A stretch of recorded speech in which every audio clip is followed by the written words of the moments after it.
Burger shawarma की बजाय आप ये मज़ेदार, क्रिस्पी और बहुत ही ज़्यादा यम्मी स्नैक्स बनाकर तैयार करें। इसके लिए पैन में डाल देंगे 4 चम्मच ऑयल, साथ में ज़ीरा डाल देंगे, चॉप किया हुआ लहसुन, चॉप किया हुआ प्याज डाल देंगे। हल्का सा फ्राई करने के बाद इसमें बोनलेस श्रेडेड चिकन डाल देंगे, इसको हल्का सा मिक्स कर लेंगे। इसके बाद चॉप की हुई गाजर, चॉप की हुई इसमें शिमला मिर्च डाल देंगे, हल्का सा सब्जियों को फ्राई कर लेंगे।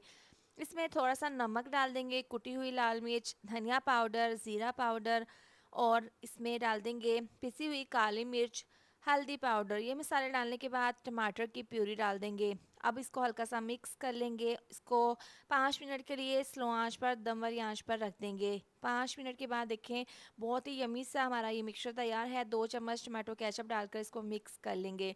यहाँ पर ब्रेड का स्लाइस है, सबसे पहले इसके किनारे काट लेंगे, बेलन से हल्का सा इसको बेल लेंगे। इसके बाद दरमियान में मिक्सचर रख देंगे 2 चम्मच और इसमें मोज़रेला चीज़ डाल देंगे 1 चम्मच।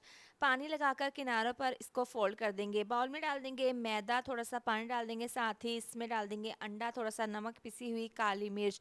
अच्छे से इसको मिक्स कर लेंगे। अब यहाँ पर जो स्नैक्स हमने बनाए थे, इस तरह से इसमें डिप करके इसके बाद इसके ऊपर लगाएँगे ब्रेड क्रम्ब्स। तमाम स्नैक्स रेडी कर लेंगे। ऑयल को गर्म करने के बाद ये डाल देंगे स्नैक्स इसके अंदर और इनको फ्राई कर लेंगे। गोल्डन क्रिस्पी कलर आने के बाद निकाल लेंगे।